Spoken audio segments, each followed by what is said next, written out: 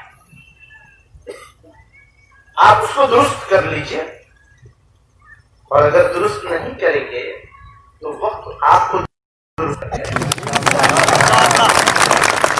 ہاں یہ ٹھیک ہے، ہم کمزور ہیں، لیکن یاد رکھیے گا جس طاقت کے نشے میں آپ ہیں تو تاریخ اپنے آپ کو دہرائے گی۔ آپ اس نشے کو چھوڑیے، تو سرکار سے یہ کہنا چاہتا ہوں، بار بار کہتا ہوں، کہہ رہا ہوں اور کہتا رہوں گا کہ آپ اپنی غلطی کو سدھار لیجیے، اس کو ٹھیک کر لیجیے۔ آپ صبر کا امتحان مت لیجیے۔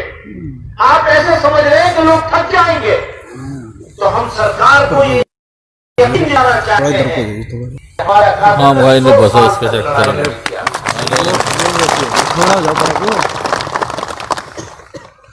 ہماری عمر تو چند سال میں نہیں ہے، تو تیر آسمان ہم جگر آسمان۔ بزرگوں اور دوستوں، تین باتیں۔ ایک بات تو یہ، اس ملک میں رہنے والا مسلمان اچھی طرح سمجھ لیجئے اس بات کو، اس ملک میں رہنے والا مسلمان دنیا کے بہت سارے ملکوں میں رہنے والے مسلمانوں سے بہتر حالت میں، اپنے دین کے اعتبار سے، اپنی زندگی جینے کے طریقوں کے اعتبار سے الحمدللہ۔ آج بھی یہ بات میں اس لیے کہہ رہا ہوں کہ نوجوانوں کو اور لوگوں کو مایوس کرنے کی کوششیں کی جا رہی ہیں، نہ ہم کسی کے بہکائے میں آئیں گے اور نہ کسی کے مایوس کرنے سے کسی قیمت پر مایوس ہوں گے انشاءاللہ۔ کوئی ہمیں مایوس نہیں۔ اس وقت عزیز میں ہم کرایہ دار نہیں، میں پہلے سے کہتا چلا آیا، کرایہ دار نہیں، حصے دار ہیں، حقدار ہیں۔ ہمارا ملک ہے، ہم اس ملک کے محافظ بھی ہیں، ہمارا وطن ہے۔ آج بھی اگر ہم اس سنویدھان کی لڑائی کو لڑ رہے ہیں، اس دستور کی لڑائی کو لڑ رہے ہیں، تو اس ملک کی حفاظت کرنے کے لیے آپ نے ساری دنیا میں اس ملک کی عزت کو تار تار کر دیا، منہ پہ خالق مل گیا۔ ساری دنیا میں لوگ ذلیل اور رسوا ہو گئے یہ ملک کی۔ آج تک کے ملک کے خلاف، میرے ملک کے خلاف، بھارت کے خلاف آج تک کبھی بھی اس طرح سے لوگوں نے قراردادیں پاس نہیں کری تھی جیسی آج ہو رہی ہے ساری دنیا۔ اب دنیا گلوبل ولیج ہو گیا، وہ زمانہ گیا جو 1000 سال پہلے جو چاہتے تھے کر لیتے تھے لوگوں کے ساتھ، اب نہیں چلے گا۔ چلانا چاہو گے تو ملک کا نقصان کرو گے، دیش کا نقصان کرو گے۔ یہ دیش کی لڑائی ہے، دیش کی ایکتا کی لڑائی، دیش کی اکھنڈتا کی لڑائی ہے، دیش کی طاقت کی لڑائی ہے۔ دیش کی طاقت انصاف میں ہے، اس ملک کی طاقت انصاف میں ہے۔ ناانصافی کرو گے ملک کمزور ہوگا، اور جو آدمی ناانصافی کرے گا اور ناانصافی کر کے ملک کو کمزور کرے گا، وہ ملک کا دشمن ہوگا یا دوست ہوگا۔ تو ہماری لڑائی ملک کے دشمنوں اور غداروں سے ہے، اس لڑائی کو جاری رکھنا ہے، کمزور نہیں ہونا، مایوس نہیں ہونا، انشاءاللہ مایوس نہیں ہونا ہے۔ نمبر 1۔ نمبر 2، قربانیوں کے لیے تیار رہیں انشاءاللہ۔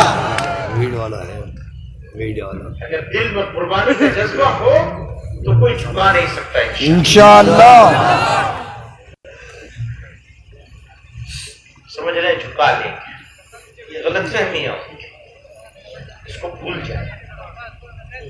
تیسری اور آخری بات یہ ہے کہ مانگنا چاہیے اس پروردگار سے، اس کے ساتھ کنیکشن ہونا چاہیے، اس کی طرف رجوع ہونا چاہیے، اس سے دعا مانگنی چاہیے۔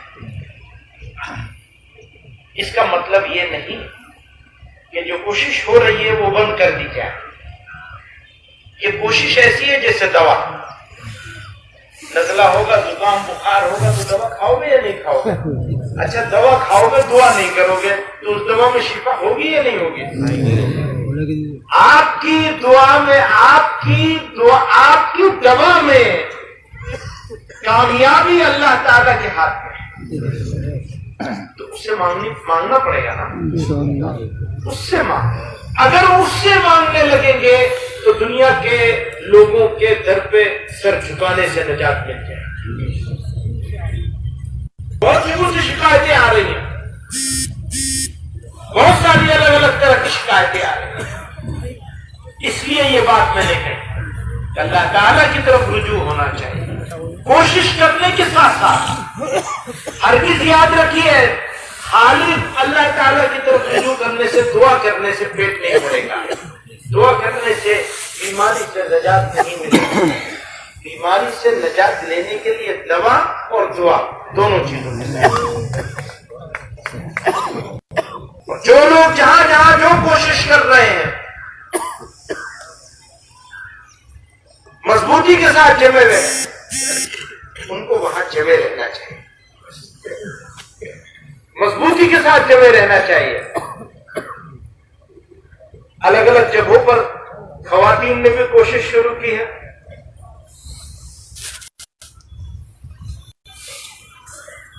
اگر پردے کے ساتھ اہتمام کے ساتھ ٹھیک طریقے سے وہ کوشش جو لوگ کر رہے ہیں ہمیں ان کو سپورٹ کرنا چاہیے، ان کا ساتھ دینا چاہیے، اور جو استقامت کے ساتھ جمے رہیں گے، جو لوگ استقامت کے ساتھ رہیں گے تو اللہ تعالیٰ تو استقامت والوں کی ہی مدد کرتے ہیں انشاءاللہ۔ کسی دباؤ میں نہیں آنا ہے، کسی کی لعنت بہکار میں نہیں آنا ہے، کسی روگ میں بھی نہیں آنا ہے۔ آپ کی کوشش، آپ کی قربانیاں، آپ کی جدوجہد آپ کو، بھائی کوئی کہتا تھا کہ یہ واپس نہیں لیں گے، واپس لیں یا نہ لیں ہمیں اپنی زندگی کا ثبوت دینا ہے۔ یہ تو وقت بتائے گا کون واپس لے گا کون واپس نہیں لے گا، واپس نہیں لے گا تو اللہ میں نہیں واپس کر دیں گے۔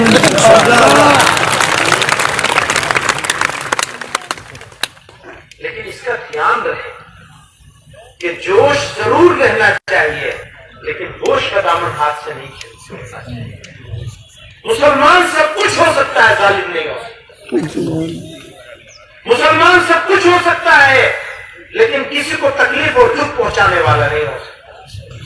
مسلمان تو تکلیفوں کو دور کرنے کے لیے اس دنیا میں بھیجا گیا، مسلمان تو امن قائم کرنے کے لیے بھیجا گیا۔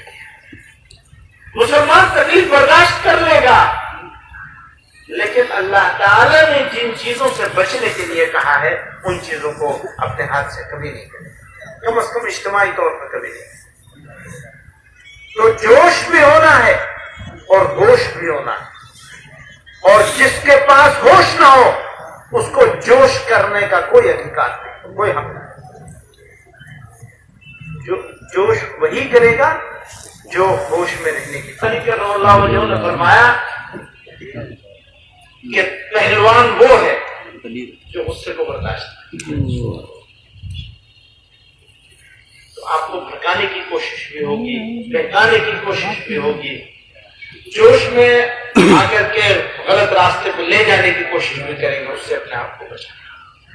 سیدھے سچے راستے پر ہوش کے ساتھ، استقامت کے ساتھ جو انہیں مسلسل کر دیں۔ آج یہاں جمع ہوا ہے اور جمع ہونے کے بعد جب جائیں گے تو کیا ایسا ہو سکتا ہے کہ لوگوں کو معلوم ہو کہ ان کو ایک ساتھ چلنے کی پریکٹس نماز میں صف میں کھڑے ہونے کی دی گئی؟ کیا ایسا ہو سکتا ہے؟ ہو سکتا ہے یا نہیں ہو سکتا؟ ہر آدمی اگر اپنے دل میں یہ ارادہ کر لے کہ ہم یہاں سے جاتے وقت اس طرح سے جائیں گے کہ ایک صف میں 5 ہی آدمی ہوں گے، بس ہر آدمی دوسرے کے پیچھے چلنے کی کوشش کرے گا، دوسرے سے آگے والا جو پترکار کھڑا ہے اس کے سامنے ہماری ٹریننگ کا پارٹ ہے۔ لڑائی تو لمبی چلے گی، اس طرح ٹرین مت رہیے گا، لڑائی اگر یہ ختم ہوگی تو کوئی دوسری شروع ہوگی۔ مسلمان کا تو امتحان آزمائش آنی آنی ہے، گھبرانے کی بات نہیں، ہرگز گھبرانے کی بات نہیں، تیار رہنا ہے بس۔ آپ لوگ یہاں جمع ہوئے ایک مقصد سے، میرا تو آنا یہاں طے بھی نہیں تھا، ایک مقصد لے کے آپ جمع ہوا ہے۔ آپ بھی لوگ بتائیے کہ اگر یہاں سے دعا ہونے سے پہلے آپ لوگ چلے جائیں گے، مجمع خراب ہو جائے گا، تو یہاں جمع ہونے کا فائدہ ہوگا یا نقصان ہوگا؟ پتہ نہیں کون نیک بندہ اس مجمع میں ایک موجود ہو جس کی وجہ سے سب کی دعائیں قبول ہو جائیں. یہ ہو سکتا ہے نہیں ہو سکتا؟ کام ختم ہونے کے بیچ میں بہت سے مرحلے ہیں. وہ مرحلوں کو جس نے پار کر لیا وہ کامیاب ہو گیا، اور جس نے مرحلے سے پہلے اپنے کھیت کو چھوڑ دیا وہ ناکام ہو گیا. اس کو فصل نہیں ملے گی، فصل اسی کو ملے گی جو بیٹھا رہے گا. اور سنو، ظلم کے خلاف آواز اٹھانے جمع ہوئے ہو تو یہ تم نیکی کا کام کرنے کے لیے اکٹھے ہوئے ہو. یہ کوئی مزے کی چیز نہیں ہے، یہ تو نیکی ہے، اللہ کو راضی کرنے کے لیے اکٹھے ہو. اللہ تعالیٰ راضی ہو جائے ہمارا کام ہو جائے گا. اگر اللہ میاں راضی ہو جائیں گے ہمارا کام ہو جائے گا. اسی لیے جمع ہوا ہے. اور وہ راضی نہیں ہو ہمارے آنے کا، ہماری کوشش کا ہم کو صلہ نہ ملے تو پھر صلہ کیسے ملے گا؟ اس کے لیے پہلے نیت ٹھیک کرنی پڑے گی. یہ ماننا پڑے گا کہ ہم اللہ ہی کے لیے آئے ہیں یہاں. جب یہ مان لیں گے تو پھر ہم کوئی جلد بازی نہیں کریں گے. اطمینان کے ساتھ، سکون کے ساتھ، وقار کے ساتھ، اسلامی وقار کے ساتھ لوگوں کے دل میں یہ احساس بٹھا دیں گے کہ ایسے ہوتے ہیں مسلمان. واہ